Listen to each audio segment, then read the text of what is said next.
Star prime ডেস্কের পর্দায় আপনাদের সবাইকে স্বাগত। আপনাদের সঙ্গে রয়েছে আমি পীযূষ। আপনারা দেখছেন নিউজ নাও। শুরু করছি এই মুহূর্তের বিস্তারিত সংবাদ। এডিসি নির্বাচনের আগাম প্রস্তুতিতে ঝাঁপিয়ে পড়েছে বিজেপি। রবিবার কোষাভাও ভবনে মুখ্যমন্ত্রী প্রফেসর ডক্টর মানিক সাহার উপস্থিতিতে অনুষ্ঠিত হয় গুরুত্বপূর্ণ বৈঠক। জনজাতি এলাকায় দলের অবস্থান, পর্যবেক্ষকদের রিপোর্ট এবং আগাম রণকৌশল নিয়ে চলে বিস্তৃত আলোচনা। রাজনৈতিক মহলের মতে শুধু সাংগঠনিক নয়, 2026 সালের এডিসি নির্বাচনের জন্য বিজেপির দীর্ঘমেয়াদী রাজনৈতিক কল্পনার পাটিগণিত রচনা করা হলো এই বৈঠকে। ত্রিপুরার রাজনীতি ক্রমশই সক্রিয় হয়ে উঠেছে এডিসি নির্বাচনের আগাম প্রস্তুতিকে কেন্দ্র করে। রবিবার কুশাভাও ভবনে বিজেপি প্রদেশ কার্যালয়ে অনুষ্ঠিত হয় এক গুরুত্বপূর্ণ বৈঠক, যেখানে উপস্থিত ছিলেন মুখ্যমন্ত্রী ডক্টর মানিক সাহা, রাজ্য প্রভারী ডক্টর রাজদীপ রায়, প্রদেশ সভাপতি সহ বিজেপির কোর কমিটির সদস্য, মন্ত্রী, বিধায়ক এবং এমডিসিরা। এই বৈঠক শুধুমাত্র সাংগঠনিক আলোচনার মধ্যে সীমাবদ্ধ ছিল। এটি ছিল মূলত আগামী 2026 সালে এডিসি নির্বাচনের দিক নির্দেশক রাজনৈতিক কর্মপরিকল্পনা নির্ধারণের একটি গুরুত্বপূর্ণ অধ্যায়। বিগত কয়েক সপ্তাহ ধরে রাজ্যের বিভিন্ন জনজাতি এলাকায় জনসংযোগ কর্মসূচি পরিচালনা করছেন মুখ্যমন্ত্রী নিজে। মন কি বাত থেকে শুরু করে জনজাতি সম্মেলন, দলীয় যোগদান অনুষ্ঠান কিংবা সরকারি প্রকল্পের উদ্বোধন, প্রতিটি কর্মসূচিতেই জনজাতিদের বিপুল অংশগ্রহণ বাড়িয়েছে বিজেপির রাজনৈতিক আত্মবিশ্বাস। আসলে 2021 সালের টিটিএডিসি নির্বাচনে তিপ্রামথার সাফল্যের পর বিজেপি বুঝতে পেরেছিল জনজাতি ভোট ব্যাংকে পুনরায় শক্ত অবস্থান অর্জন করা ছাড়া সম্ভব নয় রাজ্যের ভবিষ্যৎ রাজনৈতিক সমীকরণে টিকে থাকা। রবিবারের বৈঠক সেই পুনর্গঠনের ধারাবাহিকতা বলে মনে করছেন রাজনৈতিক পর্যবেক্ষকরা। আসন্ন এডিসি নির্বাচনকে সামনে রেখে সাংগঠনিক বিষয়গুলো নিয়ে পর্যালোচনা হয়েছে বলে এবং সংক্ষিপ্ত প্রতিক্রিয়া জানিয়েছেন মুখ্যমন্ত্রী ডক্টর মানিক সাহা। সাংগঠনিক বিষয়ে আলোচনা হয়েছে। আগামী দিন আমাদের লোকাল বডির ইলেকশন আছে, তাছাড়া এডিসিরও ইলেকশন আছে, সেই সব বিষয় নিয়ে আলোচনা চলছে। না, এইসব বিষয়ে না, আমাদের সাংগঠনিক যে আরো যাতে স্ট্রেংথেনিং করা যায় সেই বিষয়ে আলোচনা। না, এখানে কি এখানে রাজ্যের 28টি এডিসি আসনে পাঠানো পর্যবেক্ষকরা দলীয় কর্মী এবং সাধারণ জনগণের সঙ্গে সরাসরি যোগাযোগ করে যে রিপোর্ট জমা দিয়েছে তা বিশ্লেষণ করা হয় এই বৈঠকে।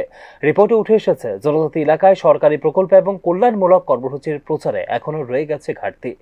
তাই এখন থেকে প্রতিটি এডিসি আসন ভিত্তিক ধারাবাহিক কর্মসূচির মাধ্যমে গ্রামীণ স্তরে রাজনৈতিক বার্তা পৌঁছে দেওয়ার উপর গুরুত্ব আরোপ করা হয়েছে এদিনের বৈঠকে। এদিনের বৈঠকে মুখ্যমন্ত্রীর উপস্থিতি কেবল আনুষ্ঠানিকতা নয়, বরং ছিল একটি কৌশলগত বার্তা। আসন্ন ত্রিপুরা উপজাতি স্বশাসিত জেলা পরিষদের নির্বাচনে রাজ্যের মুখ হিসেবে ডক্টর মানিক সাহার নেতৃত্বকে জনজাতি সমাজের মধ্যে আরও দৃঢ়ভাবে প্রতিষ্ঠা করতে চাইছে ভারতীয় জনতা পার্টি। ধারাবাহিকভাবে পাহাড়ি ও গ্রামীণ এলাকায় সক্রিয় হচ্ছেন মুখ্যমন্ত্রী ডক্টর মানিক সাহা। তা মূলত তিপ্রামথার প্রভাবকে নিয়ন্ত্রণে রাখার একটি রাজনৈতিক প্রয়াস বলে মনে করছেন বিশ্লেষক মহল। বর্তমানে বিজেপি তিপ্রা জোট রাজনীতির ভবিষ্যতে রাজনৈতিক মহলে চলছে নানা জল্পনা। তবে রবিবারের বৈঠকে দলের অভ্যন্তরে যে বার্তা স্পষ্ট হয়েছে তা হলো, জোট থাকুক বা না থাকুক, সংগঠনের প্রস্তুতি প্রধান।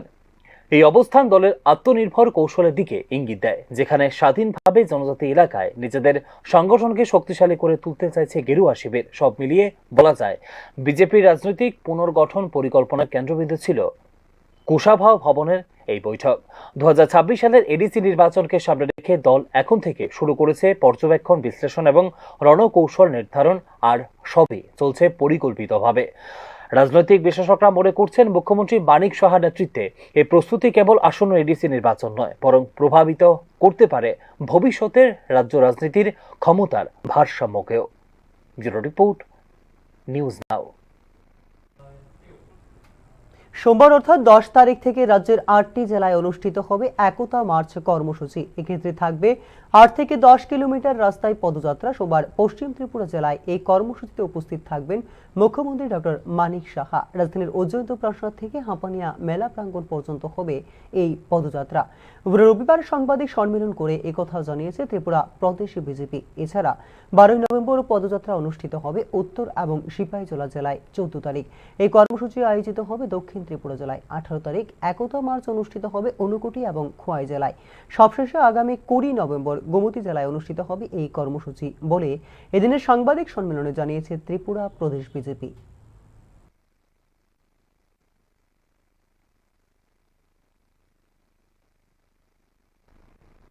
করেছি এবং আমরা সবাই আমাদের মাননীয় মুখ্যমন্ত্রী থেকে শুরু করে মিনিস্টার থেকে শুরু করে পার্টির বিভিন্ন স্তরের নেতৃত্বরা বিভিন্ন জেলা এবং সাব ডিভিশন লেভেলে সেই ইউনিটি মার্চে আমরা সবাই অংশগ্রহণ করি এবং আগামী 10 তারিখ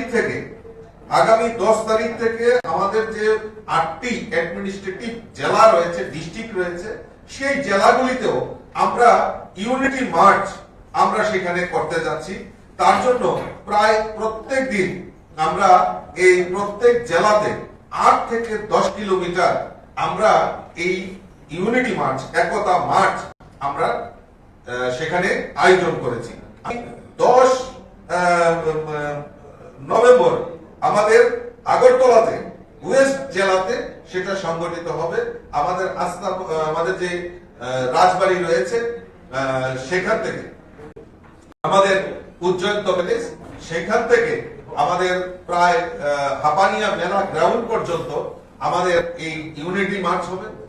সেখানে আমাদের মাননীয় মুখ্যমন্ত্রী, আমাদের মন্ত্রী, আমাদের ডেপুটি স্পিকার এবং আমি নিজেও থাকবো বা আমাদের অনেক কার্যকর্তা, লিডার সবাই প্রত্যেকে এই ইউনিটি মার্চে অংশগ্রহণ করবে এবং 12 তারিখে নর্থ ত্রিপুরা এবং সিপাহীজলাতে আমাদের 12 তারিখে সেখানে সংগঠিত হবে এবং আমাদের 14 তারিখে হবে দক্ষিণ ত্রিপুরা জেলায়।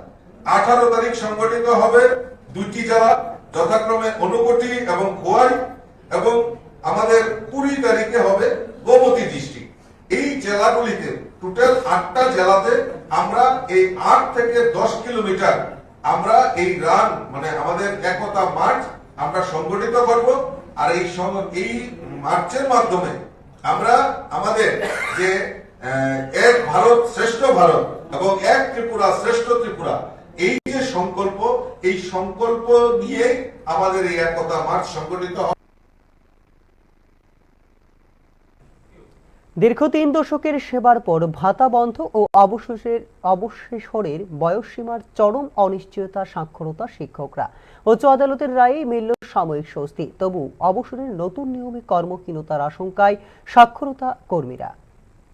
ত্রিপুরা সমাজ কল্যাণ ও সমাজ শিক্ষা দপ্তরের অধীনে পরিচালিত কৃষক কল্যাণ প্রকল্পে নিযুক্ত বয়স্ক সাক্ষরতা শিক্ষক ও আংশিক সময়ের প্রশিক্ষকদের জন্য রাজ্যের উচ্চ আদালতের রায় কিছুটা আশার আলো দেখালেও মূল সমস্যার সমাধান এখনো অনেক দূরে। প্রায় 3 দশক ধরে রাজ্যের প্রত্যন্ত গ্রামাঞ্চলে প্রাপ্তবয়স্কদের সাক্ষরতা বৃদ্ধি, সামাজিক সচেতনতা ও শিক্ষার আলো ছড়ানোর কাজে নিয়োজিত ছিলেন এই কর্মীরা। কিন্তু রাজ্য সরকারের হঠাৎ সিদ্ধান্তে মে মাস থেকে বন্ধ হয়ে যায় তাদের মাসিক ভাতা, যা ছিল মাত্র 7,000 টাকার কিছু বেশি। এই সামান্য পারিশ্রমিকই তাদের জীবিকার একমাত্র ভরসা। দীর্ঘ প্রতীক্ষার পর রাজ্য সরকারকে মে থেকে অগাস্ট 2025 পর্যন্ত বকেয়া ভাতা 4 সপ্তাহের মধ্যে প্রদানের নির্দেশ দিয়েছে ত্রিপুরা উচ্চ আদালত। একই সঙ্গে আদালত 60 বছর অবসরের সময়সীমা নির্ধারণ সংক্রান্ত সরকারি সিদ্ধান্তকে চ্যালেঞ্জ করার সুযোগও দিয়েছেন আবেদনকারীদের। তবে এখানেই শুরু হয়েছে মূল বিতর্ক। এতদিন যেখানে শারীরিক সক্ষমতা পর্যন্ত চাকুরির অনুমতি ছিল, সেখানে হঠাৎ 60 বছর বয়স সীমা নির্ধারণের নৈতিকতা ও ন্যায্যতা নিয়ে প্রশ্ন তুলেছেন কর্মীরা। রাজ্য সরকার যুক্তি দিয়েছে, প্রকল্পের কাঠামো পুনর্গঠনের অংশ হিসেবে অবসরের বয়স নির্ধারণ করা হয়েছে। কিন্তু এই যুক্তি ধোপে টিকছে না বিশ্লেষণে। কারণ এই প্রকল্প কোনো স্থায়ী সরকারি চাকুরির কাঠামোর অংশ নয়, বরং কেন্দ্রীয় অনুদান ভিত্তিক একটি সচেতনতামূলক কর্মসূচি। এই পরিস্থিতিতে এখন হঠাৎ করে বয়স সীমা নির্ধারণ করে মুখের গ্রাস কেড়ে নেওয়া হচ্ছে বলে অভিযোগ সংশ্লিষ্টদের। রাজ্য জুড়ে প্রায় 1000 শিক্ষক প্রশিক্ষক এই সিদ্ধান্তে প্রভাবিত। তাদের অধিকাংশই নিম্ন আয়ের পরিবার থেকে আসা, যারা কোনো প্রকার পেনশন বা সামাজিক সুরক্ষা পান না। সরকার যদি এই প্রকল্প গুটিয়ে নেয়, তবে শুধু চাকুরি হারানো নয়, গ্রামীণ সাক্ষরতা এবং প্রাপ্তবয়স্ক শিক্ষার ক্ষেত্রেও আসবে বড় ধাক্কা।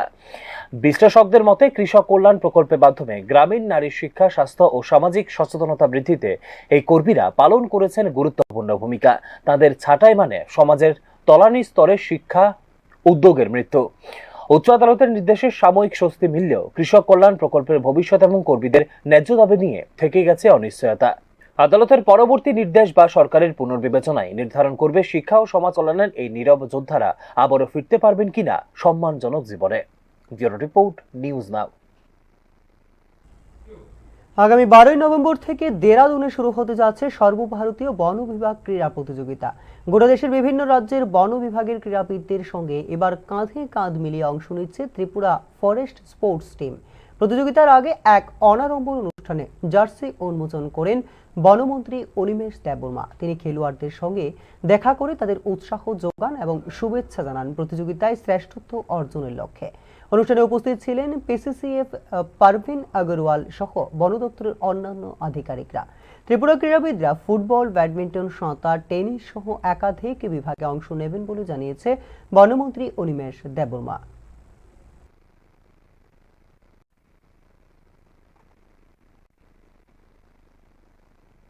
আমাদের ফরেস্ট ডিপার্টমেন্টের সারা দেশের বিভিন্ন প্রদেশের থেকে শুধু ফরেস্ট ডিপার্টমেন্টের বিভিন্ন প্রতিযোগিতা হবে, দৌড়ের প্রতিযোগিতা, ব্যাডমিন্টন, ফুটবল। এইবার এটা দেহরাদুনে হচ্ছে এবং আমাদের ফরেস্ট ডিপার্টমেন্ট থেকে আমাদের এটাকে কি বললে কন্টিনজেন্ট এটা যাচ্ছে, বিশাল একটা টিম, ফুটবল, ব্যাডমিন্টন, সুইমিং ইত্যাদিতে। এবং শ্রী প্রবীণ আগরওয়াল যিনি পিসিসিএফ, উনি সেটাকে নেতৃত্ব দেবেন এবং আমাদের টিম ভালো রেজাল্ট করবে এটা আমাদের আশা আছে। গত 1-2 মাস ধরেই তার প্র্যাকটিস করছে, খুব ভালোভাবে করছে, অভিজ্ঞতা সম্পন্ন প্লেয়াররাও যাচ্ছেন এবার, অ্যান্ড উই আর হোপফুল তারা মেডেল টেল নিয়ে আসবে। ম্যাচটা কবে অনুষ্ঠিত হবে? এইটা 12 নভেম্বর টু 16 নভেম্বর হবে এবং দেহরাদুনে হচ্ছে। আজকে আমরা জার্সি যেগুলো ব্যবহার করবো এটা ওকে, ধন্যবাদ। আগরতলার রাস্তায় মডিফাই করা মোটর বাইকের বিকট শব্দে অতিষ্ঠ শহরবাসী। শিশু বৃদ্ধদের স্বাস্থ্যের উপর পড়ছে নেতিবাচক প্রভাব। আদালতের নির্দেশে এবার নেওয়া হলো কড়া পদক্ষেপ। ট্রাফিক পুলিশের অভিযানে ডেস্ট্রয় হলো 410টি বাইসাইকেলের সাইলেন্সার।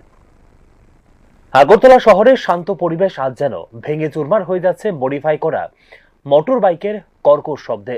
এই অসহ্য শব্দ দূষণে সাধারণ মানুষ যেন অতিষ্ঠ, তেমনি শারীরিকভাবে ক্ষতিগ্রস্ত হচ্ছেন শিশু, বৃদ্ধ এবং অসুস্থরা।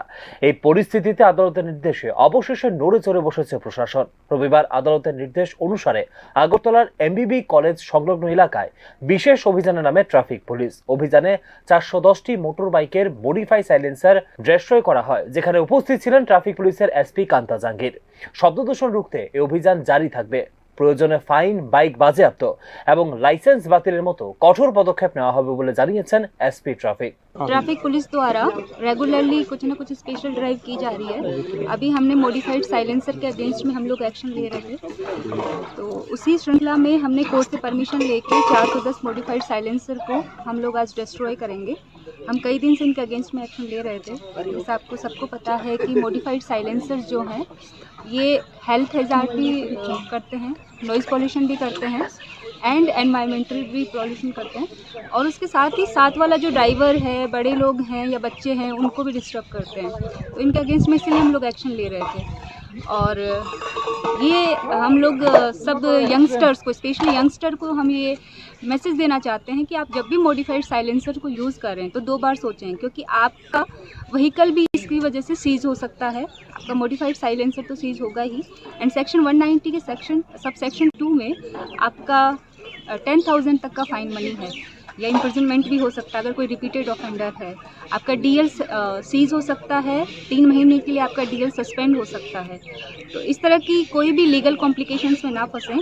स्पेशली यंगस्टर्स को मैं देखती हूँ अर्ली मॉर्निंग आवर्स या इवनिंग आवर्स में काफ़ी हाई स्पीड से और हाई ये मॉडिफाइड साइलेंसर को वो लोग यूज़ करते हैं, तो इसीलिए हमने ये एक्शन लेना शुरू किया है। মোটর বাইকের মডিফাই সাইলেন্সারে এই শব্দ দূষণের প্রভাব ক্রমেই গভীর হচ্ছে শহর জুড়ে। চিকিৎসকদের মতে 85 ডেসিবেলের ওপরে শব্দ দীর্ঘক্ষণ কানে গেলে স্থায়ী শ্রবণ শক্তি হ্রাসের আশঙ্কা থাকে। অথচ অনেক মডিফাই সাইলেন্সারের শব্দমাত্রা 95 থেকে 100 ডেসিবেল পর্যন্ত ছুঁয়ে যায়। এতে শিশুদের মানসিক বিকাশ, বয়স্কদের ঘুম এবং হৃদরোগীদের শারীরিক স্থিতি ক্ষতিগ্রস্ত হচ্ছে মারাত্মকভাবে। দীর্ঘদিন ধরে সাধারণ মানুষ এবং পরিবেশ প্রেমীরা শব্দ দূষণ রোধে উদ্যোগের দাবি জানিয়ে আসছিলেন প্রশাসনের কাছে। এবার আদালতের হস্তক্ষেপে কার্যকর পদক্ষেপ নিতে শুরু করল প্রশাসন। আগরতলায় শুরু হওয়া এই অভিযান যদি ধারাবাহিকভাবে চলতে থাকে তাহলে অন্যান্য শহরগুলোর জন্য এটি হয়ে উঠতে পারে এক দৃষ্টান্ত। মোটরযান আইন 1988 অনুযায়ী গাড়ির কোনো অংশ অনুমোদনহীনভাবে পরিবর্তন করা দণ্ডনীয় অপরাধ। ধরা পড়লে মালিকের বিরুদ্ধে আর্থিক জরিমানা, যানবাহন বাজেয়াপ্ত এবং লাইসেন্স বাতিল পর্যন্ত হতে পারে। আদালতের নির্দেশে এই আইনের যথাযথ প্রয়োগই এখন প্রশাসনের মূল লক্ষ্য। মডিফাই সাইলেন্সার শুধু যান্ত্রিক পরিবর্তন নয়, এটি এখন রূপ নিয়েছে এক সামাজিক ব্যাধির। অল্প কিছু বাইক রাইডারদের বিনোদনের জন্য পুরো শহরের শান্তি, স্বাস্থ্য এবং পরিবেশকে প্রশ্নচিহ্নের মুখে তুলে আনা কোনোভাবেই যুক্তিযুক্ত নয় বলে মনে করছেন সাধারণ মানুষ। প্রশাসনের এই পদক্ষেপ ধারাবাহিকভাবে বাস্তবায়িত হলে শহর আগরতলা ফিরে পেতে পারে তার হারিয়ে যাওয়া নৈশব্দের শান্তি। ব্যুরো রিপোর্ট, নিউজ নাও। আসামের বিরুদ্ধে রঞ্জি ট্রফির ম্যাচে সরাসরি জয়ের পথে ত্রিপুরা। রবিবার দ্বিতীয় দিনের খেলা শেষে প্রথম ইনিংসে 535 রানে পিছিয়ে রয়েছে সফররত আসাম। হাতে রয়েছে আর 6 উইকেট। আশ্চর্যজনক ব্যাটিং পারফরমেন্সেই একমাত্র বাঁচাতে পারবে আসাম দলকে।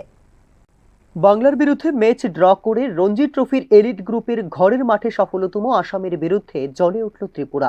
প্রথম ইনিংসে ব্যাট করার সুযোগ পেয়ে 7 উইকেটের বিনিময়ে 602 রানের পাহাড় গড়ে দান ছেড়ে দেয় ত্রিপুরা। ত্রিপুরার হয়ে প্রথম ইনিংসে 156 রান করেন হনুমা বিহারি। এক্ষেত্রে অপরাজিত 150 রান করেন বিজয় শঙ্কর। রবিবার দ্বিতীয় দিন খেলা শেষে যখন সাঁঝ ঘরে ফিরে যান খেলোয়াড়রা, তখন প্রথম ইনিংসে আসামের স্কোর 4 উইকেটের বিনিময়ে 67 রান। অর্থাৎ প্রথম ইনিংসে এখনো 535 রানে পিছিয়ে রয়েছে আসাম, যেখানে হাতে রয়েছে মাত্র 6টি উইকেট। ত্রিপুরার হয়ে এদিন অভিজিৎ সরকার তুলে নেন আসামের 2টি উইকেট। একটি উইকেটে দখল করেন অধিনায়ক মণিশঙ্কর মোরা সিং। এদিকে এমবিবি মাঠে সফলতম আসামের ইনিংসে পরাজয়ের সম্ভাবনা দেখছেন ক্রিকেট বিশেষজ্ঞরা। ফলো অন বাঁচাতে যেখানে আরও 335 রান প্রয়োজন আসামের, যেখানে আশ্চর্যজনক ব্যাটিং পারফরমেন্সেই একমাত্র বাঁচাতে পারবে সফলতম আসাম দলকে। সোমবার ম্যাচের তৃতীয় দিন আসামের শেষ 6টি উইকেট দ্রুত তুলে দ্বিতীয় ইনিংসে আসামকে ব্যাট করতে বাধ্য করতে মাঠে নামবে স্বাগতিক ত্রিপুরা।